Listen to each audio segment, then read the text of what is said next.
Good morning. Good afternoon, actually, I would say. I've read your CVs, and I must say that I'm starting this session with feeling a little bit intimidated because all of you have just such impressive background. And it's really a privilege for me to talk to you about this topic.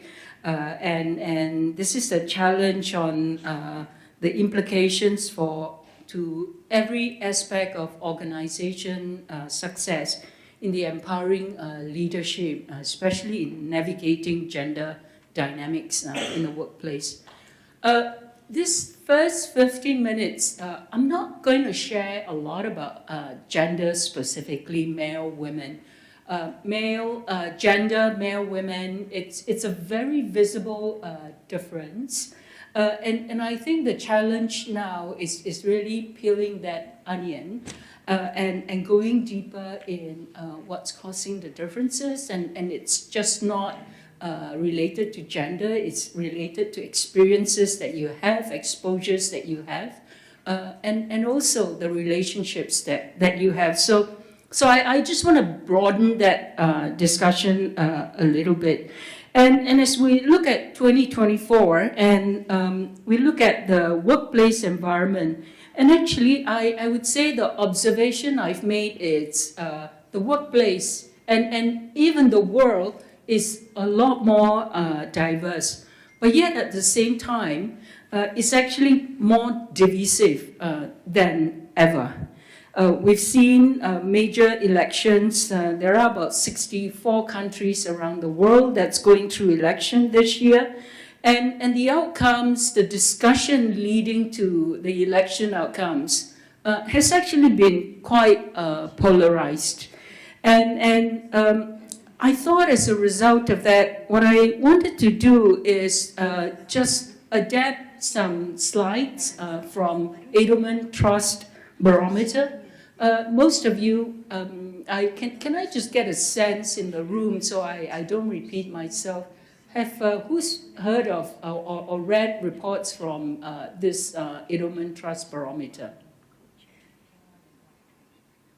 Okay, so I'm safe. I can talk about these four things that I've put out here.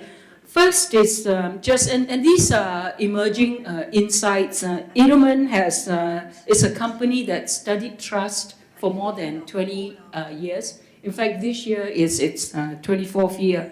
And I wanted to just highlight four areas, four insights in their over multiple decades of studying trust. Just what are some of the emerging insights? And just one thing about why I was talking to Nomi about why I wanted to talk about trust in the workplace. So I said, we're never more diverse, and yet we're never more divisive.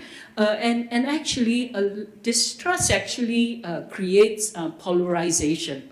And it's some of these polarization that is happening, whether it's in our work environment or outside, even in family, that we want to get a better grasp on and understanding, give it a bit more understanding. So I thought it's good for me to start this discussion on this trust conversation, and let's look at the four insights that's developing. The first one is a lack of economic optimism. When I saw the 2023 report, I was shocked. When I looked at the question where countries are asked, respondents are asked, would your family would they be better off in 5 years' time versus your current situation? And I just want to reel off some numbers. Only 9% in Japan thought the family would be better off. France, 12%, Germany, 17%. This lack of economic optimism, it's really a serious issue. I think if the young lose hope, the young do not see optimism in the future, we meaning the older generation, need to set out and really understand how do we rebuild that optimism. The second one is this mass class divide, and it's something that you hear a lot. In fact, many of you are in areas that address specifically this issue. And what is interesting is people in the top quartile, they live in a very different trust reality from people in the bottom quartile. And what is especially interesting is in the trust survey in the workplace, the executives are defined as VPs and above. Associates are entry level to those who do not have teams. That trust, there is a huge difference. In fact, a 39-point difference really on their opportunity and their optimism in terms of their promotability, their ability to succeed in the workplace. That's another one to pay attention to. The third one, and again, social media is the least trusted source of information, but ironically, we all get quite hooked on social media. And just as a side story, when Singapore was going through the presidential election, I was so hooked on TikTok. Every night before I go to bed, I was just looking at what are all these candidates saying. And after 5 days, I thought this has to stop. And so I deleted TikTok, removed my subscription to TikTok. But, despite knowing that it's not a trustworthy source, we are very hooked on it. And this a shared media environment, it gives ways to echo chamber, and it just makes it harder and harder to collaboratively solve problems. And the situation that we have today is you look for people who you think you can work with, you look for people who you think share the same kind of opinion as you, and you pull them together to solve problems. And that actually, at a get-go, is really not a great approach, because you would only just reinforce your own beliefs, and you would have outcomes that will just address your own beliefs. And I think the other interesting thing is trust in companies from global powers is in decline. And these are especially like in China, about 38%, I believe, people trust the large enterprises in China. US is not much better. And there is this worry about societal threats, worried about establishments, just misleading us. And the last one that truly keeps me awake is, and this comes from this year's Insight, is innovation in peril. You saw us and what's going on around the world, this great mistrust of establishment. And right now, that mistrust has also gone into companies dealing with innovation, with experts, with scientists, although they get actually more trust than, say, governments in innovation. So from gene-based medicine to artificial intelligence to GMO, green technology, they are changing. 69% say innovation is poorly managed. They are changing too quickly and not in ways that benefit people like us. So you may ask again, about this trust and what has it got to do with the workplace environment? And actually, you'll see these situations exploited politically, and this volatility is actually mirrored in the workplace. You saw with the Israel-Hamas conflicts, the implications it has to leadership, the discussion that is happening in the workplace. And this is just one example, but you see many of these very seemingly polarized topics actually seeping into the workplace. And we see more and more cliques being formed, people with the same opinions and same views being formed. And I just want to say that trust is actually the ultimate currency in relationship that all institutions build with their stakeholders. And actually, trust is a license to operate. I was in Senegal, West Africa recently, and it's actually one of the countries in Africa that has the highest trust, and they actually value that. And doing business, you require that element. You require that you can trust the leadership despite the changes, that you can trust the law systems, and you can trust the regulations to work. And in fact, if you think about it, in Singapore, this is also one of its more important qualities. So diversity is not just about fairness. It's also about unleashing untapped potential so that we can fortify adaptability in an uncertain world. So I believe that now is the time for leaders to be equipped with more skills to traverse actually very vocal and ideological world and work towards seeking a common good in diversity. So let me just then talk about the three things here in terms of navigating gender dynamics in what I have seen as quite a fragmented workplace, and some more sheltered than others, some countries more sheltered than others.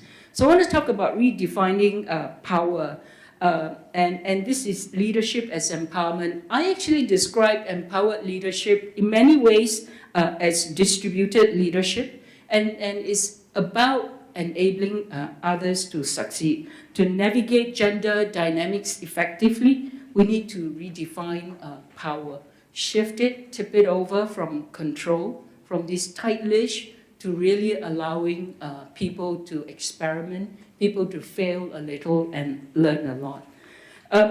And power as influence and not control is also creating that space to lead.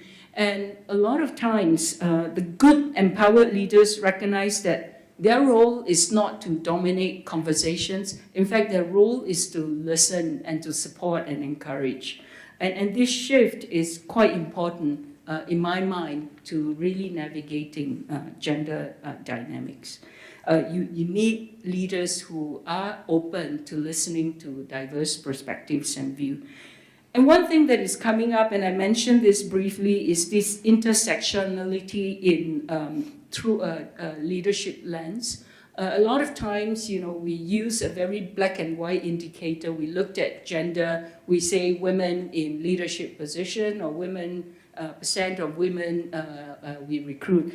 But really, we need to consider intersectionality, and this is that gender, the belief that gender does not exist in isolation, race, socioeconomic background, sexual orientation, and other factors do intersect to create unique experiences that make us what we are. So leaders who embrace this complexity, look beyond what are the visible differences, they actually tend to be able to navigate through this quite dynamic workplace better. Designing inclusive system, this is moving beyond policies and practices. I remember in 1996, I was with Procter & Gamble, and we were already working on work from home and flexible work arrangements. Today, 2024, we're still talking about it. We're talking about the effectiveness. So we need to go beyond systems and move to behaviors that define the actual experience of the employees. And this is also looking at systems that will design and integrate fairness. It's a word I use loosely into every touch point of the employee life cycle. Talked about quite often, which is the responsibility of diversity goals, not just lying with your chief D&I officer or your HR. It has to be a shared responsibility. I'm a believer in transparent promotability, and with this actually comes with open platforms for posting of jobs that people can insert themselves into that process. And there are many AI tools today that are actually quite good in evaluating for recruitment, developing job descriptions that takes away the gender bias. So these are some examples of inclusive systems that we can consider. The last one is innovating beyond bias. And looking at shared leadership model where leadership roles, it's not held with just one person. It's a shared leadership model where it's held with different individuals. Hard to do. I'm a bit of a control freak, so it took me a while to get used to it, but you actually get better results as an outcome. There are also people who are, who are interested in non-linear career, where you're always looking at this upward trajectory, but sometimes there will be stages in our lives where that may not be possible. So this is the adjustments of moving from leadership roles to specialist roles, and being able to do that without you needing to take a step back in your career. I just want to conclude here and say that as we move forward, we just need to remember that leadership is not about being comfortable. It's about being courageous. And it's also about asking the tough questions and truly challenging entrenched norms. I'm a believer that leadership is also a choice. I think there is a leader in everyone, whether it's the big L or the small L. And what kind of leader will you choose to be? Will you accept the systems as they are, or will you rise to transform them? Let's make sure that the next generation will look at all of you. They have hope, and they see you as a generation of leaders who are fearless, who are inclusive and visionary. And let's give them hope and optimism for the future. And I repeat that what many of you have already said, as leaders, our mandate is clear. It's to cultivate environments where everyone, regardless of gender, can contribute and thrive. And with that, I want to thank you and encourage you to lead boldly together. Thank you.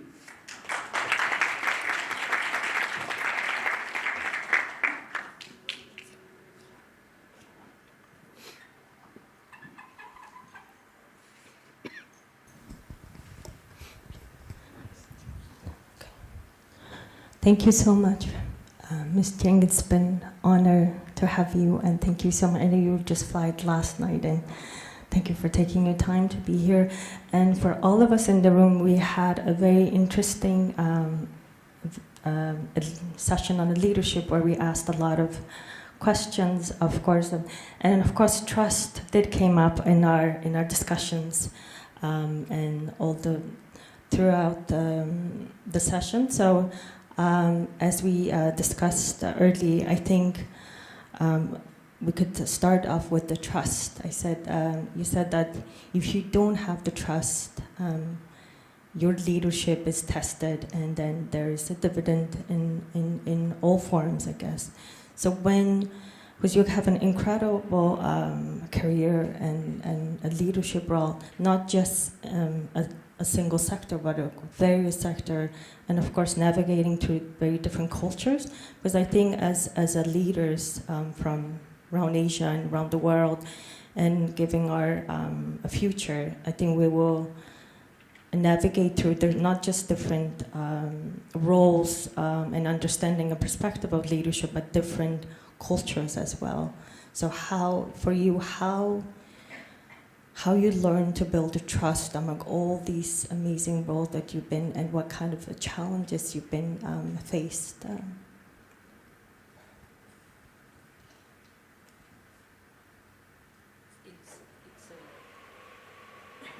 a very broad question.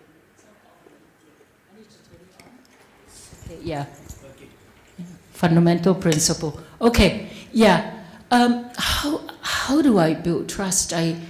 I think the first thing is, there are simple things, and then it just gets a little bit more complex as your environment gets more complex. But the first 101 fundamental is you deliver what you say you deliver.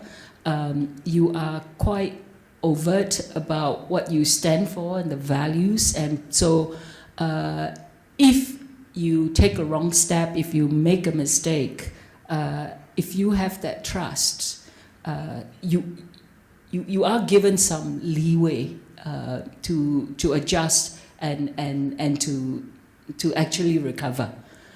So how do I build that trust? I think it's really important for me that trust is first that for every action that I take, I have to consider the people around me.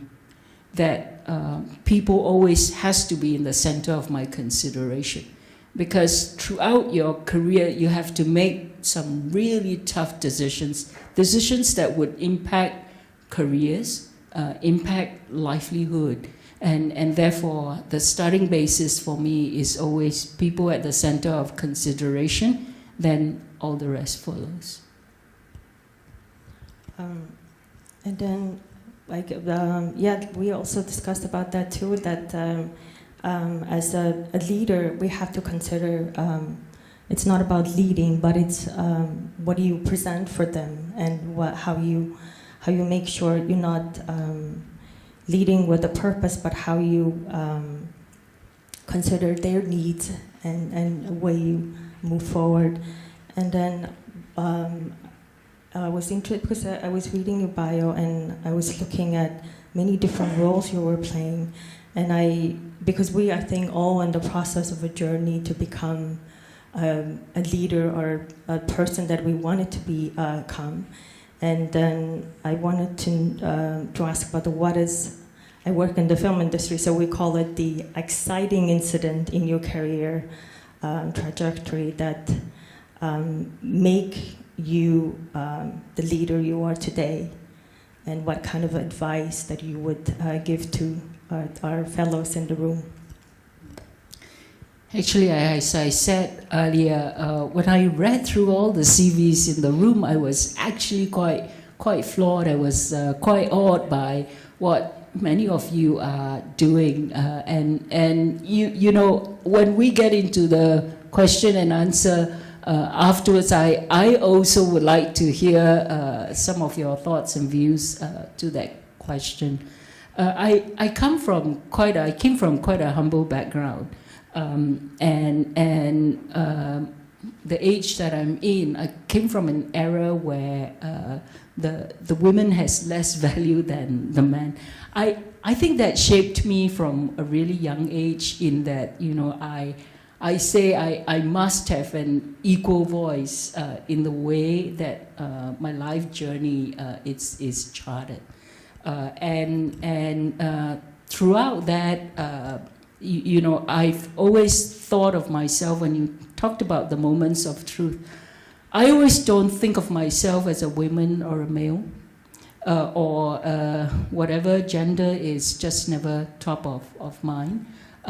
But it's just that I am someone who always want to push and really understand, you know, what's my boundary in terms of what I can and cannot do.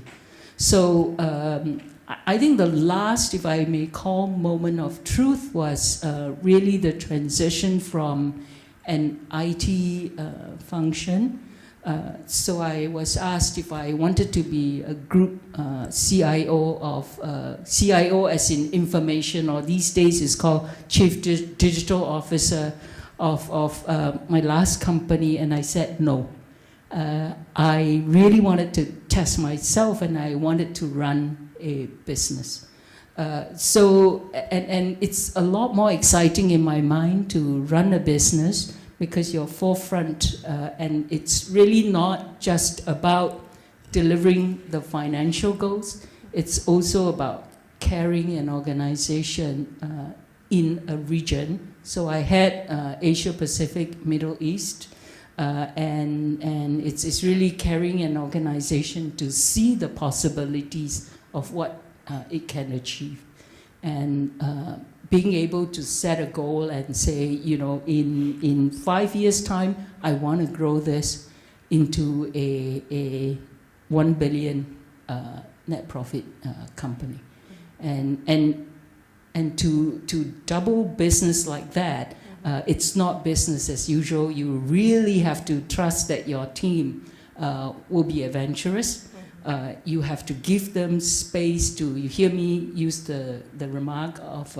fail a little, learn a lot. You have to give your teams that opportunity. And that's when you can develop an organization that is motivated to go after big goals. And then this idea of not defining yourself in your visible form, I think that's such an inspiring takeaway to look at yourself as a leader, I guess, not necessarily being a woman or a man or beyond. Yeah. So I think that really helped you to step really forward. I think we need to be, we need to avoid being too quick to give ourselves labels or too quick to give other labels. I'd say, oh, this is an introvert, this is a bully, this is a whatever, because human beings are complicated characters. And of course, and so when you're leading, let's say when you face the moment of truth and you're leading and you have achieved this incredible success, going back to our topic, what does empowered leadership look like when you are leading this kind of organization and all the different roles that you have been served in and serving now? Can I say one thing first?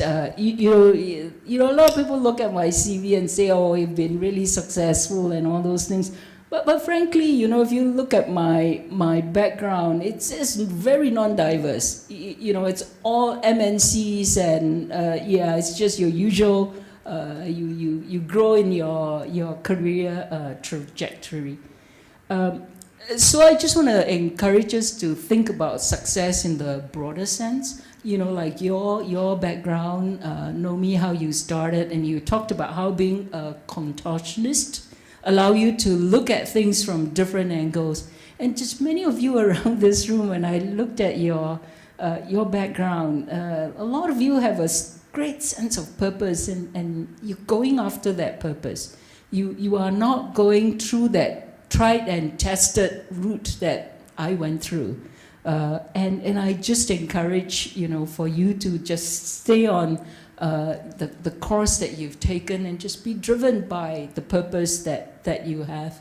And empowerment, I used to really dislike that word because, you know, it felt to me like empowerment is like you have to give me power. It's maybe perhaps a naive definition. So I like to think about empowered leadership, as I said earlier on, as distributed leadership.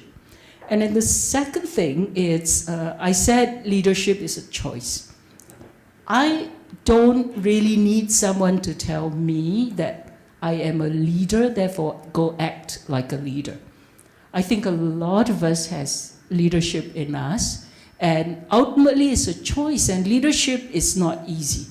Once you have taken that choice, it is not easy, it needs courage, it needs commitment to stay on the path. Thank you. So I think all of our fellows have many questions to ask, so let's open the floor for questions. Hello, I'll kick this off. I think everyone's suffering from food coma, but let me try and take a first stab. So my question is around the idea of trust. And I work in the law and technology space, so policy regulations. And one of the things that we're grappling in this space is digital trust, right? And it's important because in digital technologies, all these bits and bytes, you can't really see them. How do I trust the platform or the technology that I'm working on? The concept I've come to is assurance. So my question to you is, in the context of what you do in developing trust, does assurance as a concept come into play? And how do you give people that assurance so that they in turn give you the trust that you seek as a leader? Yeah, I actually don't see it as you know, a back and forth like you will play ping pong. I see it being that constant action that needs to be taken. I see it as so like tech, right? AI. There is a lot of trust And on the counter side, also distrust in AI and AI technology. In fact, I was just in a board meeting in Australia, and we were talking about AI. And right now, while AI has helped that entity that I was in with really understanding cybersecurity and all those things, on the other hand, it also has some flip side. One of the things that has come up is the people in this dark world of cyber hackers and malware and all those, they're getting extremely sophisticated. Just like we all in corporations, you have your HR, you have your talent, you have processes to look at credit management and how you collect on debts and all those. These cyber hackers all have that. And interestingly, they've used AI as well in the way they understand how to hack into systems. And one of the more insidious one recently is they take credentials and they create credentials that looks like you're legitimate, and it just sits there and waits. It waits and waits, and it just sits there and learn and understand. It could sit there for months to understand what you're doing. And then when it's time to strike, it will strike. Or in some cases, they would use like probably the most vulnerable corporation as a way to test run, to pilot run, and to see, you know, where are the ways you can exploit. And I just want to use this example of saying that, you know, this trust can no longer be looked at as, you know, this ping pong. I do one thing, you get assured, then I ask for another thing. It just has to be constant. And in the context of, in this case, technology, it's just, you know, we just have to be on our toes, just keeping an eye, watching, adjusting all the time.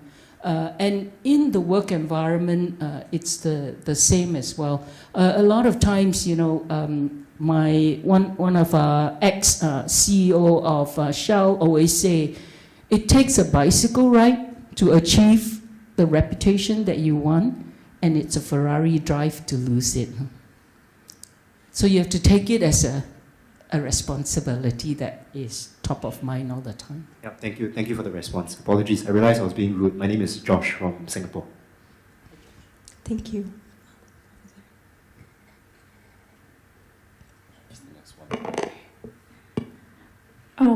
Hi, thank you so much for your presentation. Appreciate your reflections. I'm a bit jet-lagged. Sorry if I'm not absolutely accurate in my question and responses. So when you were talking about trust, I was just reflecting on my own background. I come from Kashmir, which is a conflict region, and trust has always been a big issue. The community itself doesn't trust each other, and having worked with the community on the ground, that's been one of the most crucial points. What I wanted to ask, if you're comfortable sharing, I'm sure over the time that you've been working, there must have been times when you felt vulnerable in terms of the power dynamics or the gender dynamics that you were talking about. And how did you hold space for that for your own self? And also this idea sometimes for people like us who are so driven by passion and commitment, we often hear so much about toxic productivity or not giving up at all, when sometimes it's actually better to give up if it's becoming toxic for your own self. So if you had any examples along those lines, and if you feel comfortable sharing, that would be great. Thank you. Yeah, I said I just came from Perth, same time zone, and I do feel jet lag as well. Yeah, this is a really interesting question.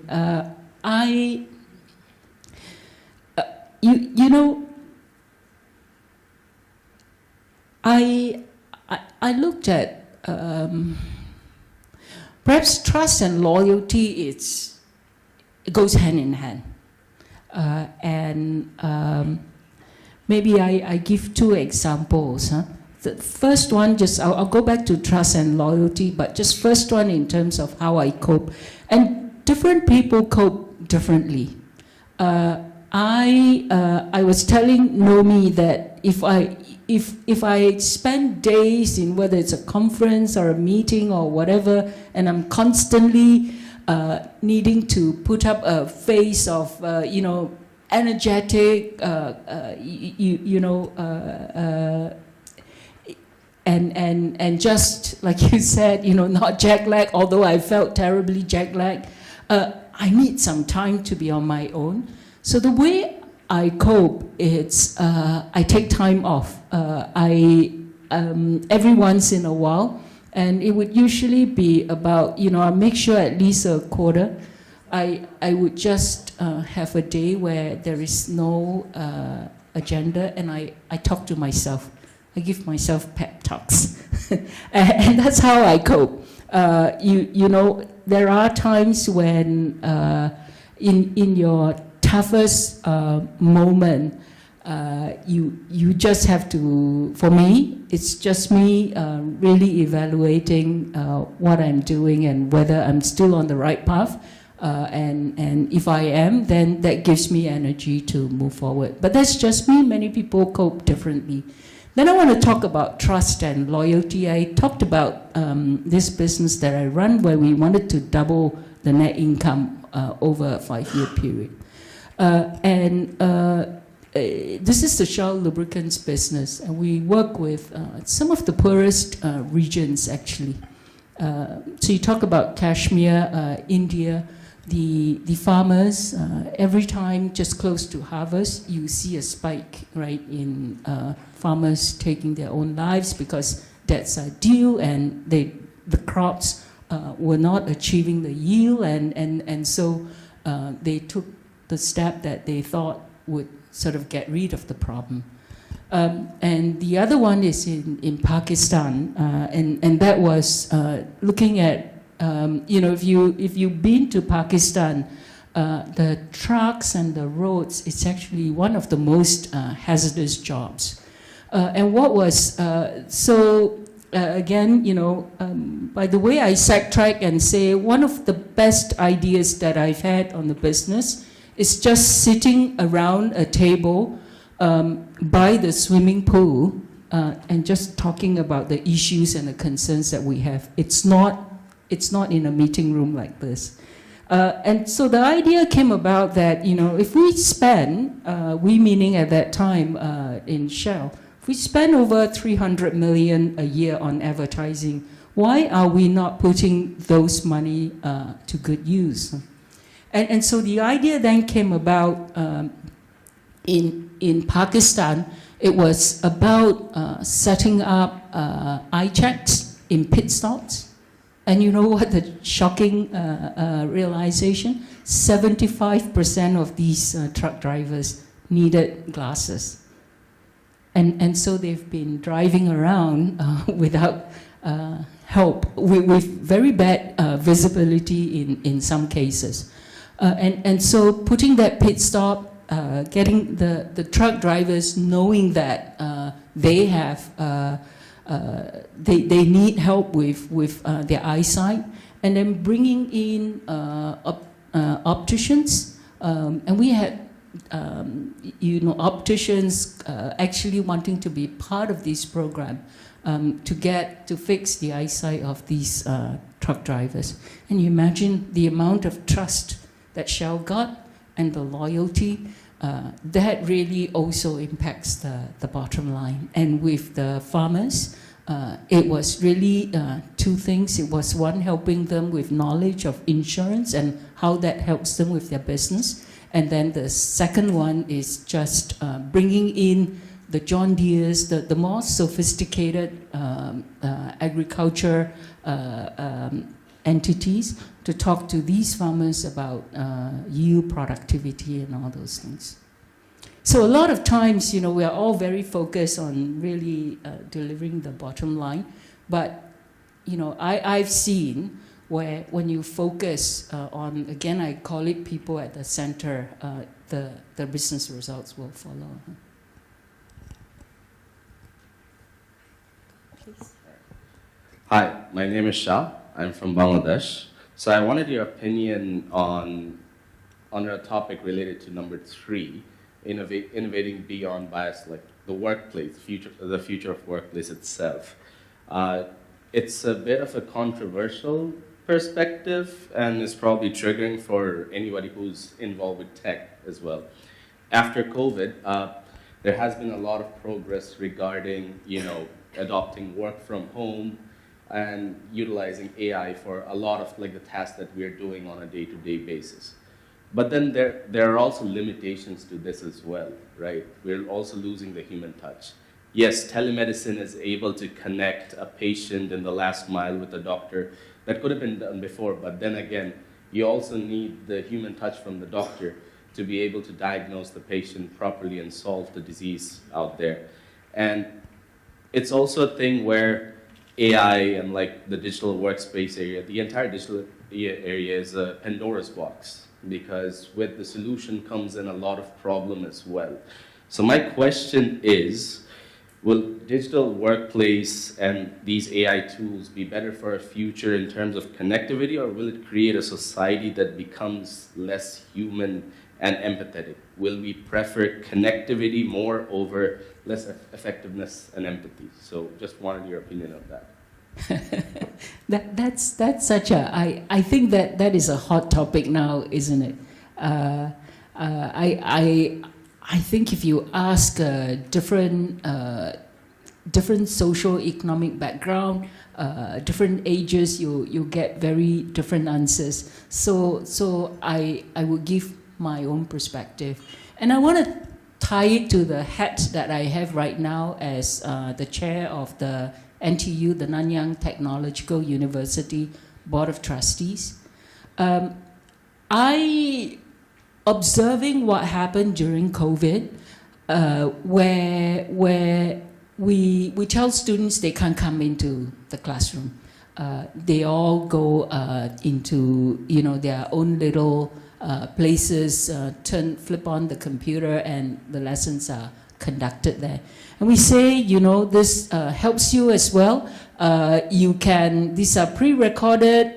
You can learn at your own pace. You can learn at your own leisure.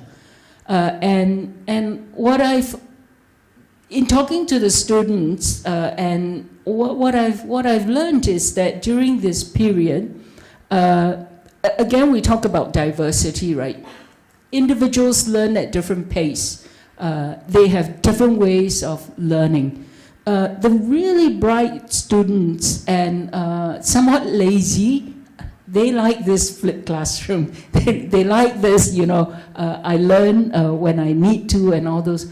But there are some students who need help and they don't like this. There are students who need some discipline. They get left behind. I think what is also really important is when you go to universities, so this is the time of our lives when we've become more matured as individuals, and we are no longer have that teenage angst, and it's the time when you're really building relationships. And what happened with all these remote working, learning, it's you don't learn the things. You learn all the things that are captured in textbook content, knowledge about engineering, maths, whatever. But you just don't learn the things that are important to get you through life. So skill sets about influencing others, about reading body language, skill sets about debate, skill sets about how you support your colleagues, your classmates, fellow classmates, skill sets with really showing up and being able to speak up and say, I agree, I disagree. And because that virtual environment, especially in the workplace, becomes very transactional. And frankly, my mind, you lose sense of purpose, you lose sense of belonging, and innovation suffers.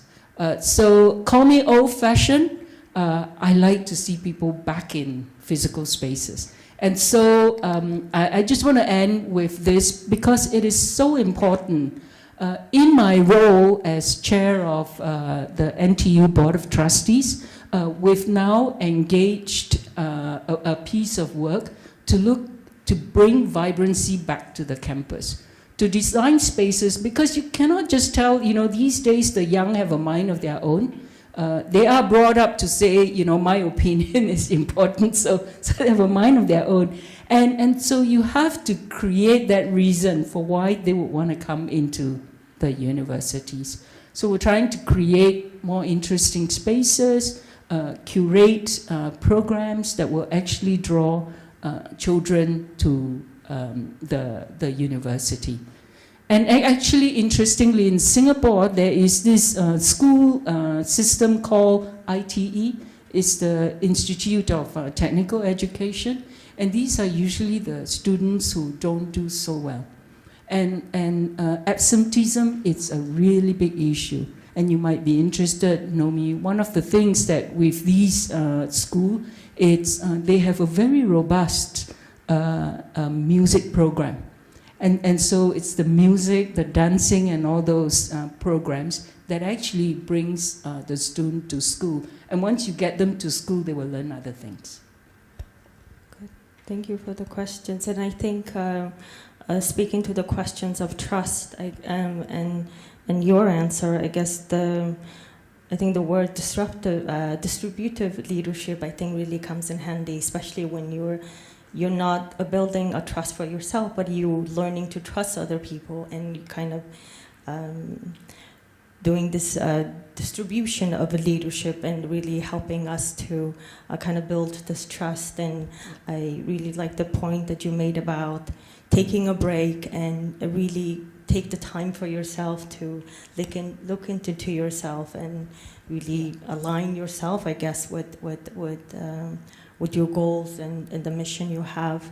And I think as a leader, in leadership is all about communication. We talked about that. And I've seen the reports of World Economic Forum, Future of Jobs, that just came out.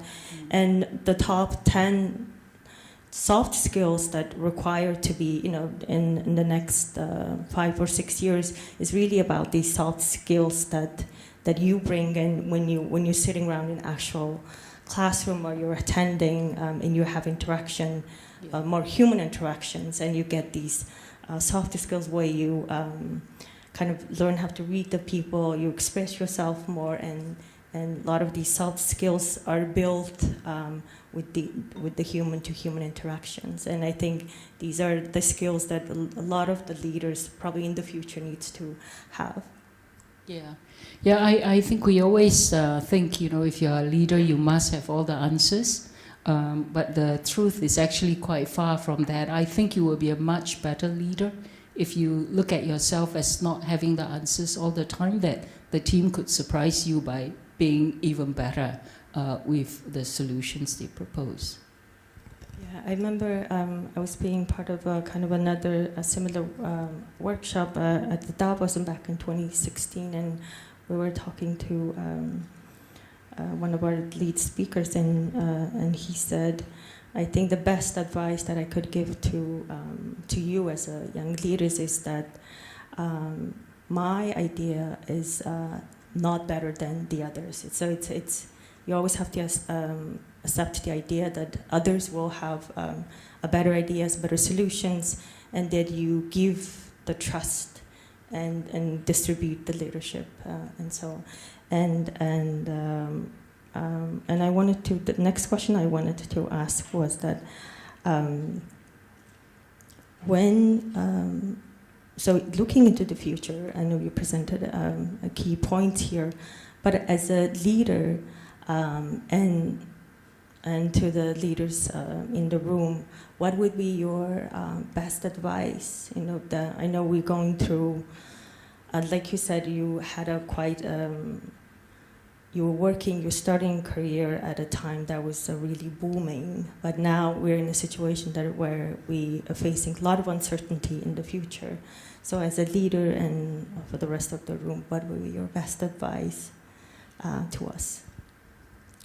Yeah, I told Nomi that I went through a golden era in my career when I first started, there was the oil crisis, and so we had sort of a little blip in recession. But then, we went to a long period of peace, globalization, desire to collaborate, and really huge advancement in technology. So I don't want to paint a doom and gloom picture about the future, because we always say in every crisis there is opportunity. And I think, if I have one advice, it would be keep that optimism, keep that hope. When I talk to the students in NTU, I am very, very encouraged by the energy they have, by the possibility that I see. And I also, so optimism is one. If I may add a second one, is there are more than one definition to success. I grew up thinking that, or being sort of drummed in my head that success is more money, better career, and better still working for a company that my parents can recall and can boast to her neighbors and her relatives. But success needs a broader definition, and that's why I said this several times. I'm really, really impressed with what you are doing. You all have a very diverse and different background, and really do think about the broader definition of success. That is not just about this upward trajectory on career, getting more and more pay. It's also a lot about what you leave behind. There is a common good in diversity, so we cannot give up hope. We are into an era where society is very fractious, and don't give up hope on diversity. Thank you so much. Well, this comes to end of our discussion. Thank you so much for your time. And I guess the key takeaway from this session is that trust is built, but also is when you trust the other people, and how we need to distribute our leadership and lead that will lead to a better leadership, a better leader. And also I think talked about how we need to have human-to-human interactions, and most importantly, have a hope, and don't lose hope in the future, and be optimistic about all you're doing. And let's leave with that. And thank you so much, and thank you for all the wonderful questions.